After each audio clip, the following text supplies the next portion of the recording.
COVID-19, also known as You Can Do It.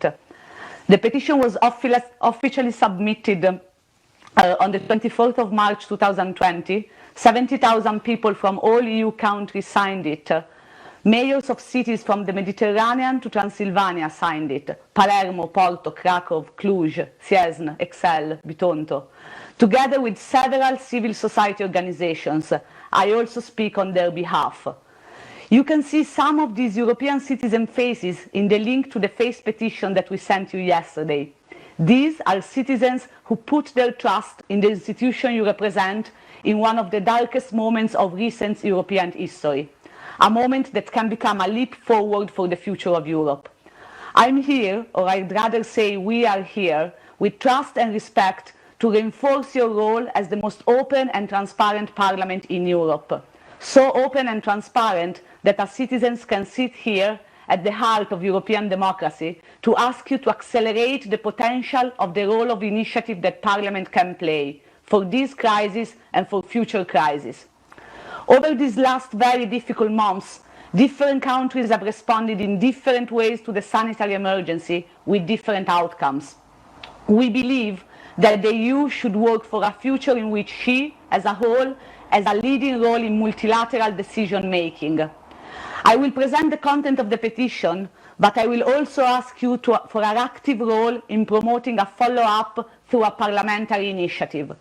Our objective is that the competent committees, notably AFCO, ENVI, ECON, and in due course the plenary of the Parliament, discuss and take a position on the issues that we propose to your attention, that have to do with the democratic reform of the EU and its ability to answer to challenges such as COVID-19, climate change and democracy.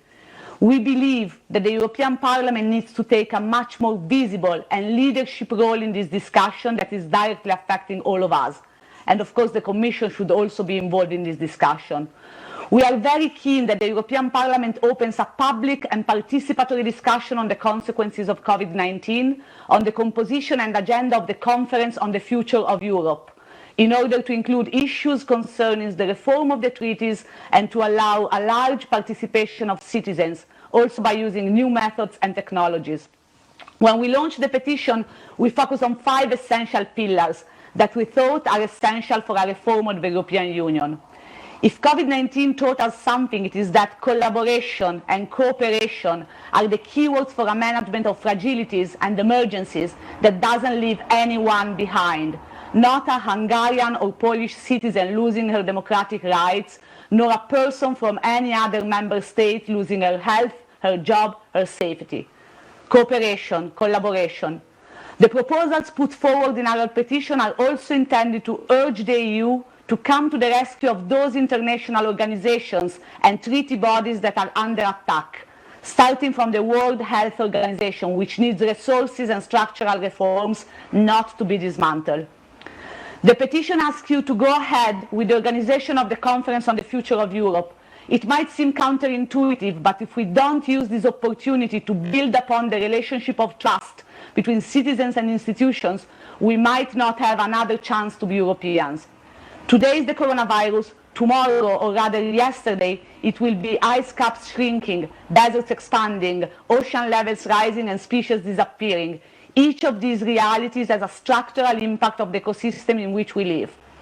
Today, global institutions are more necessary than ever to pursue the welfare and well-being of billions of people. They are the custodians of the international rule of law and the full protection and promotion of universal human rights. Incidentally, these are the founding principles of the European Union. In a moment in which some member states are reneging them, it is crucial for the EU to play a leading role in protecting them and making them work for international peace and security. We hope the Parliament, thanks to this fruitful cooperation between citizens and institutions, will take a leading role to put a reformed, stronger and more democratic EU at the center of a global system of governance for future pandemics and challenges.